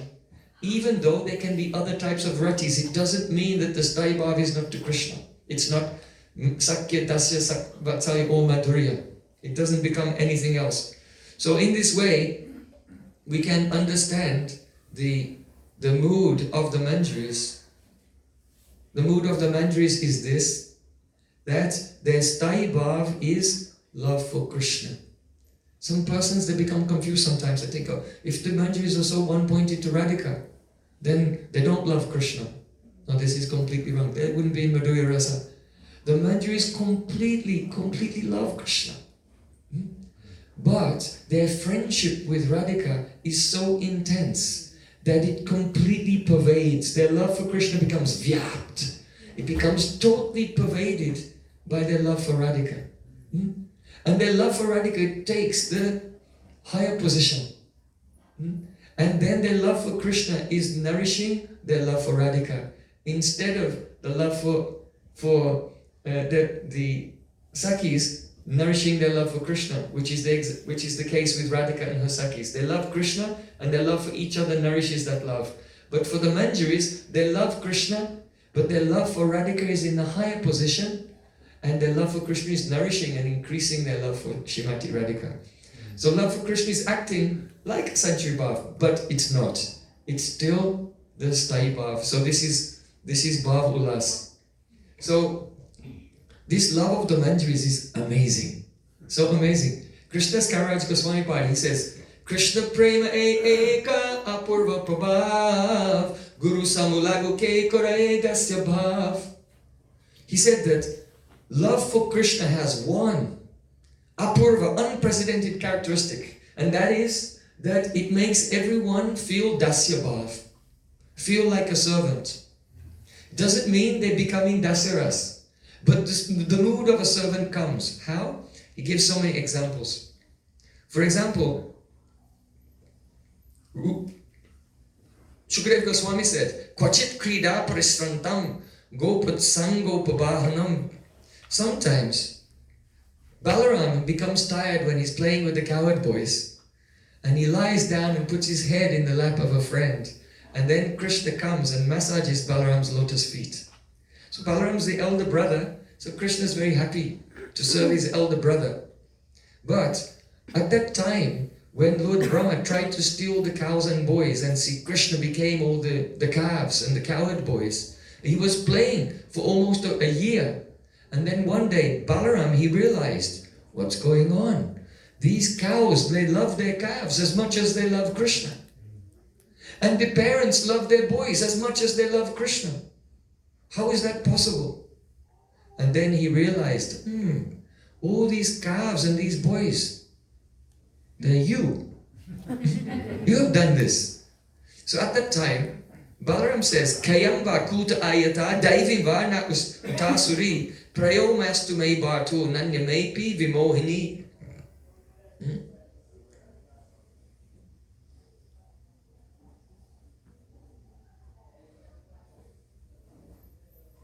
He said, oh, why is this going on? Why are they loving as much as Krishna to the calves and to the boys? Is it some kind of demonic magic? Is it some kind of demigod or a rishi has done some magic here? Then Balaram thought, no demigod or rishi can affect me. I'm Balaram. And then he realized, oh, Batu, my master has done it. So why is Balaram, being the older brother, calling Krishna the master? Because Dasya Bhav, the mood of Das has come in his heart. And the reason it comes is because he feels that Krishna, he's my brother, he's my best friend, and we share everything together. We don't have any secrets from each other. But Krishna has done this amazing thing, and he didn't even tell me. And he feels that Krishna had become udasin. Krishna had become neutral to him. Krishna had become indifferent to him. And because for someone who loves Krishna to feel that Krishna has neglected them is completely devastating. So then Dainya Bhav, humility came. And Balaram said, oh, my master has done this. So this is the nature of love for Krishna. That if there's any sense of neglect, then the wave of humility comes and the dasya. Bhav appears. He does not change into Dasaras, but that mood of Das appears in his own love. And that's also there with Nanda Maharaj as well. When Uddhav came to Braja, and he said to Nanda Maharaj, "You're so fortunate. You love as your son that Supreme Personality of Godhead who is the origin of all the worlds, who is inside and outside of everything." So don't think that Uddhav was being insensitive. It's not that he doesn't know that Nanda Maharaj loves Krishna as his own son. And he's thinking, oh, Nanda Maharaj is ignorant, let me enlighten him with the tattvas.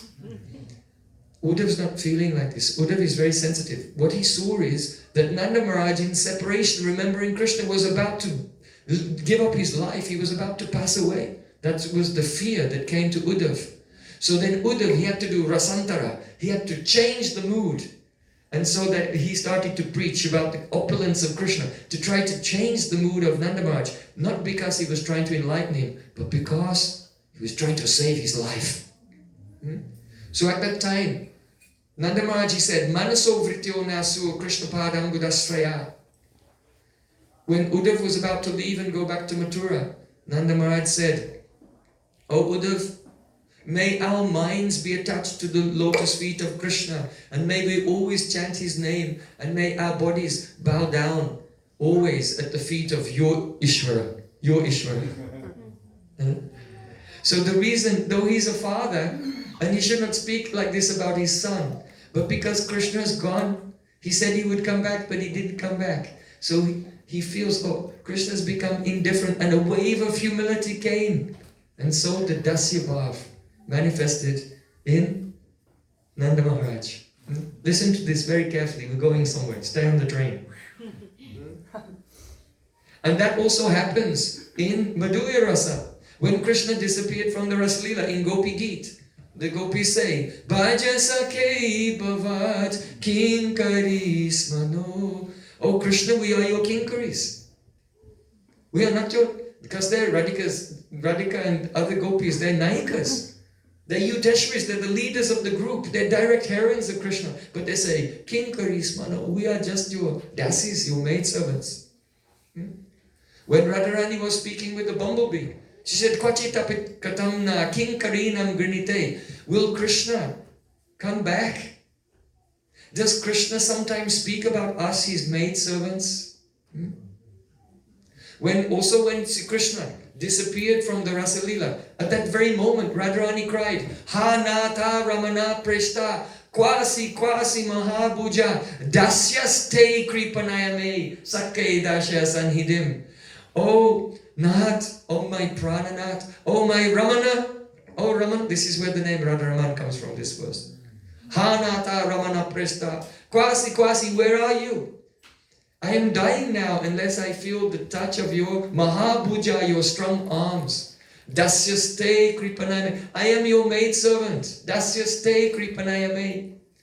Then it was as if she heard Krishna say, "If you're my maidservant, then why did you tell me to carry you around in the forest? Like I am your servant." Radhika says, "Sakke dashya sanhidim." Because you treated me so lovingly, you decorated my hair. So I felt you're my friend. And so I did not hesitate to tell you to carry me. But now please come back. Dashya sanidhim. Return at once and give me your darshan. And Radhika fainted. So we see that in these extreme moments, then the mood of Dasya comes in the various associates, of all the associates of Braj. And that is why Srila Krishnadas Kaviraj tells Krishna Prema Eka Apurva Prabhav. Krishna Prem in Braj has one unprecedented quality. Guru, those who are senior to Krishna. Sama, those who are equal to Krishna. And Laguke, those who are junior to Krishna. Kurai Dasya Bhav. They all go into the mood of Das. So, now come to the Manjaris. Who are these Manjaris? They're from very exalted families. Srila Vishnudas Chakravarti, he says, "Ta vidyudujjuti jayi prapatai kareka vaidagja eva kila murti britastatapi Yulteshwaritvam api sanyag arochayitva dasyam ritabdim anusasyo ajasyamasyaha. The meaning is that, if you look at your toes, there are some lines on the toe. Vishnu Thakur was saying that the lines on the toes of the Manjaris are so beautiful. If someone will look at them, it's like a flash of lightning. So Kim Uta, if the lines on their toes are astonishing as a flash of lightning, then what can we say about Sri Rupa Manjari Pada, the whole lotus feet of Rupa Manjari? What can we say about her beautiful waist and her whole body and smiling face? So it's indescribable. So he's just saying, just the line on the toe of the Manjaris is astonishing, like a flash of lightning. Vidagda eva kila motri bitastatapi. These Manjaris, they are the embodiment of Vidagdata. That means the skills, all arts. Si Radha Pada Padma Chavi Madhurataya Prema Chits Joktire Kambude Udbhuta Pena Stavakamayatanu Sarva Vaidagya Purna Kaishora Vyantitas Tad Ganaruga Pagana Sri Chamatkara Bhajo Divyara Alankara Vasta Anusarasa Sake Radhika Kinkaristaha. Srila Prabodhananda Saraswati Thakur said, "Oh my friend, take shelter of the kinkaris, the maidservants of Srimati Radhika. Divyalankara Vastra, they are decorated with beautiful ornaments and clothing. But these ornaments and clothing are actually Radhika's prasadi, her remnants. Because when they serve Radharani, and Radhika is so pleased, let me give you my earrings. On another day, Radhika will give a necklace, and another day she will give her skirt. In this way, gradually, the Manjaris are serving Radhika and pleasing so much. Their whole wardrobe is all Radhika's prasad. So when sometimes Krishna, Yasya Kadapi Vasananchala Kailanutta Danyati Danya Pavanena Kritatamamni Yogendra Durgama Katirma Sudanoti Tasya Namostu Grishabhanu Bhavot Dishepi. Srila Prabodhananda Saraswati Thakur said, if just from far away Krishna will smell the fragrance of Srimati Radhika, which is emanating from her cloth, then he folds his hand and prays to the breeze, "Oh, thank you. You are very merciful to me. You have made my life successful." So it can mean that the fragrance of the breeze was carrying the fragrance of Radhika who was in the distance. But sometimes it happens that Radhika is locked in her place in Yavat and she cannot come to meet with Krishna. So one Manjari comes with a message, and as the Manjari is very far away, then the breeze carries the fragrance, but she's wearing Radhika's cloth. So Krishna smells it, and he thinks, now my life is a success. And then he looks, and it's not Radhika. It's a Manjari. But the fragrance was coming because she's wearing that cloth.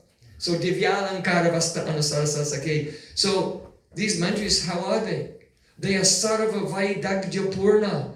They are filled in expertise of all the arts. They know singing, dancing, decorating, poetry, drama, playing musical instruments. And Vidagda means a skill that if there are many conflicting circumstances, there are different people and they have different motivations and they're all conflicting with each other, only a person with great genius can act and behave in such a way as to reconcile and harmonize everyone, that all the desires become fulfilled. This is called Vaidagdya, skill, artistry. So the Manjaris, they are the Vaidagdam Kila Eva Kila Murti Britas Tatapi. They are the embodiments of these arts and skills. The lotus feet of Radhika are shining with love for Krishna, and the love from her lotus feet spreads out and it condenses and it becomes an ocean. And in this ocean there are high waves, and when the waves crash, then the pain means the foam, clusters of bubbles of the love emanating from the lotus feet of Radhika fly into the air. So udbhuta pena stavakamaitanu sarva vaidagya purna. The Manjari's bodies are made of the foam that emanates from the waves of prema coming from the lotus feet of Radhika. This is the actual forms of the manjaris. They're made of that foam. And so they're filled with all skills. Now, even though they're so beautiful that the line on their toe is shocking, astonishing like lightning, and even though they're made of the condensed foam from the ocean of the love for Radhika's lotus feet, and even though they have all skills, and even though Yuteshwaritvam, Api Samyagarotchetva, they're qualified to be Yuteshwaris. Did you know that? Rupa Manjari, Rati Manjari, Labanga Manjari, all the Manjaris, every Manjari is qualified to be a group leader. A group leader means that she's so qualified, she has her own the guns, so many groups of Sakis, and those Sakis have so many maidservants as well. So the group leader is called Atyantik Adhika Naika, the heroine who is so much more qualified than all the other gopis that they accept her as their group leader, and the Sakis serve her and the maidservants serve the Sakis in serving her, like that. So each and every Manjari, Yuteshwaritvam, is qualified actually to be a Yuteshwari, a group leader and a heroine in Braj with so many followers. But Api Samyaga Rochayitva, Srila Vishnu Thakur says, but they have no interest in that at all. Why? Because they love Krishna. And when they see how Krishna cannot stay alive without Radhika, and how Radhika's love is supreme in every condition, both meeting and separation, they know that love for Krishna is best expressed by simply becoming Radhadasi. And that attachment for Radhika becomes even greater than their love for Shri Krishna. And that is called Bhavalasarati.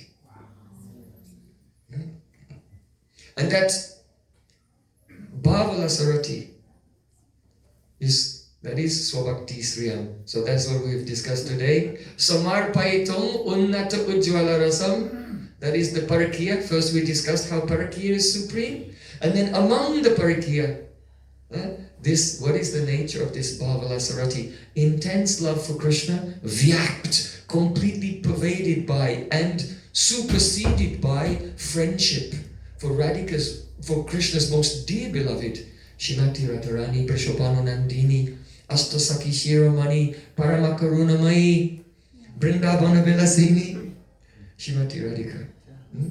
So, now, Anarpita Charim Chirat Karunaya Vartanakalo Samarpaitum Unnata Ujjalasam Swabhakti Sriyam. The question comes, if Mahaprabhu is giving this, then how does he give it? How does he give it? What's the answer? Rupa Goswami gives the answer in the next line.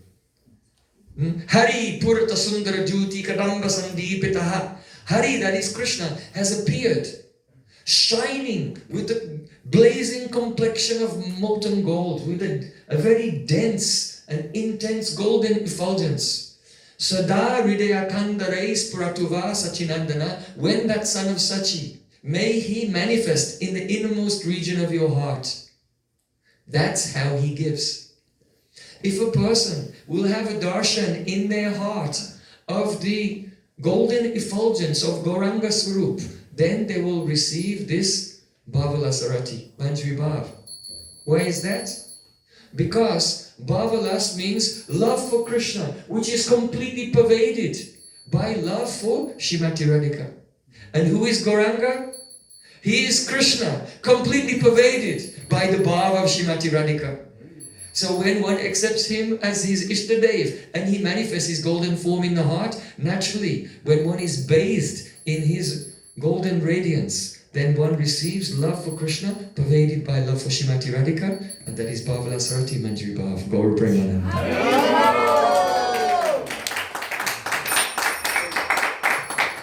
Hare Krishna. So now,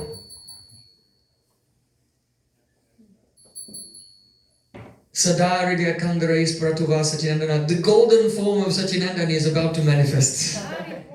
And this is why we've been fasting the whole day. We've been fasting the whole day, and now we'll perform the Abhishek of Chaitanya Mahaprabhu. It is a profound meditation and service upon his golden form.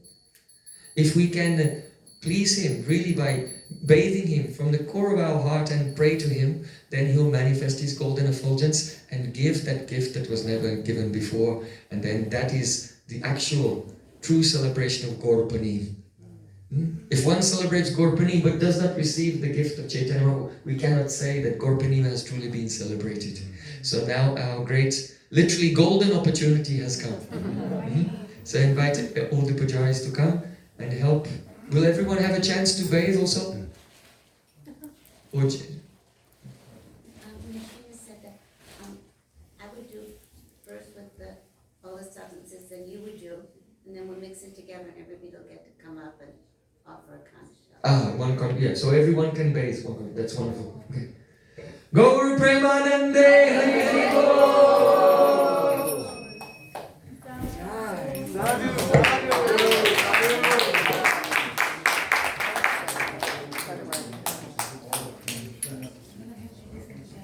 Because he's going to speak again. Oh, I request if we have I know they're very qualified kirtaniyas, please sing some kirtan because I will be involved in the Abhishek. So who will sing kirtan? Arjun? Would like to sing? Thank you.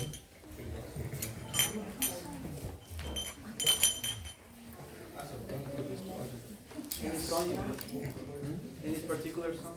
No, just Mahamantra. Mahamantra and Jai Satchinandan and Jai Gaura Hari.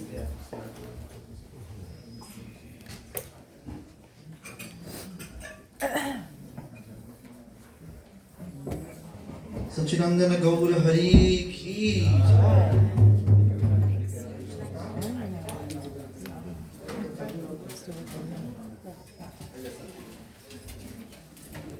Shri Krishna Chaitanya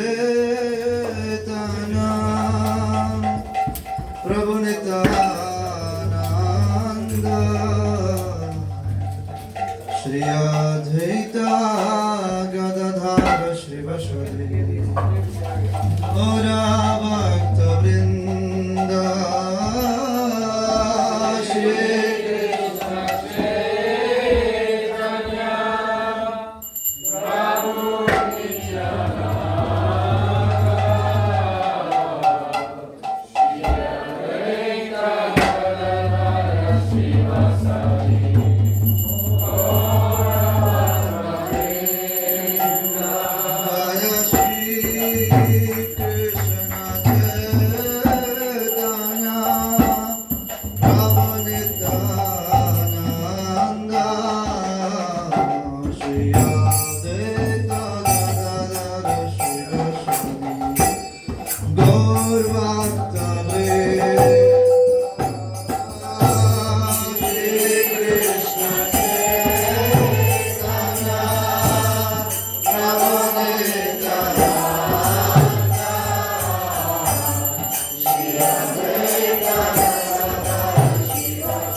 Jaya Sachinandana Jaya Gaura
Narrate, come back.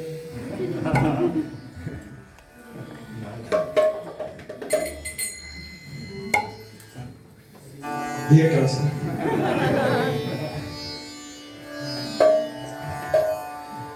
Hare Krishna, Hare Krishna,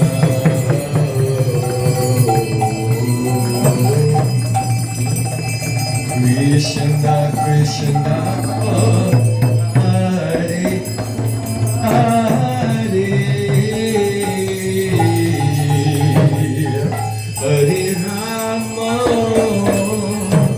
Hare Rama,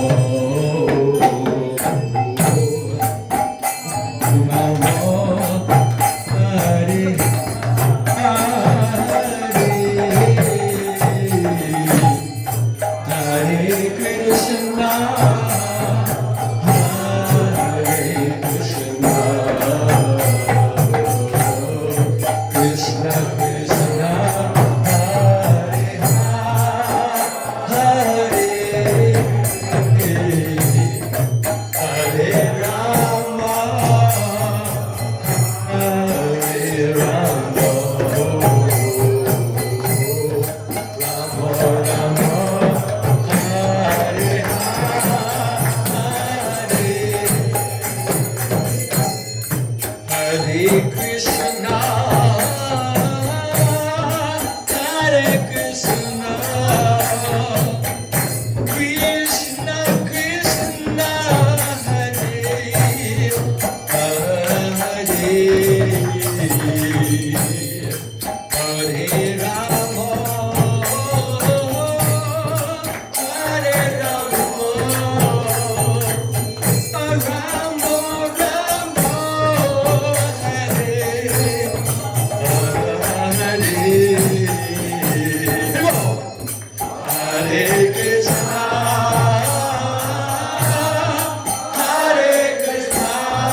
Gauranga, Nitai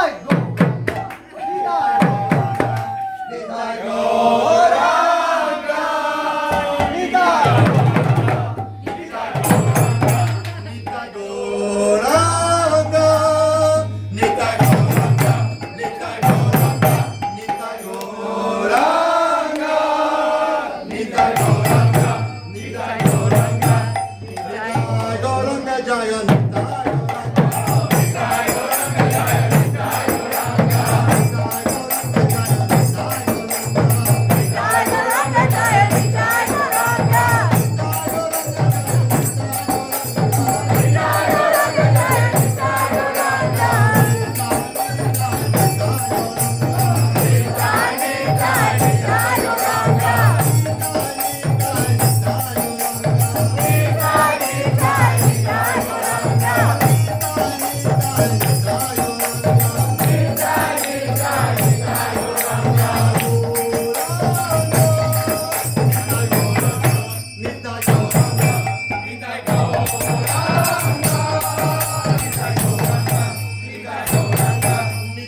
Nitai Gauranga.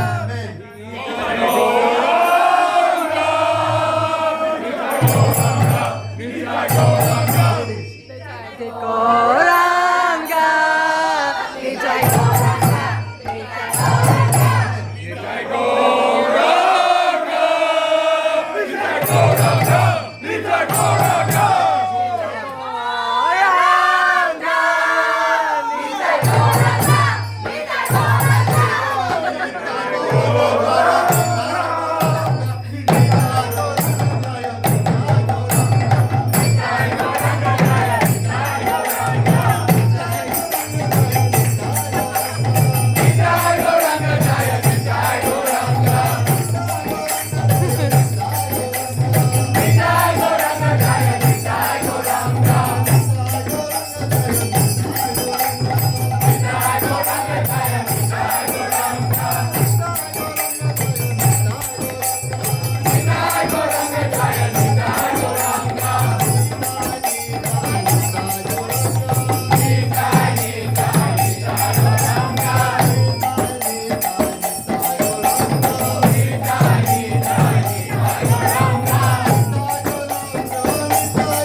그리고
Shri Prem Prayojan Prabhu ki Jai.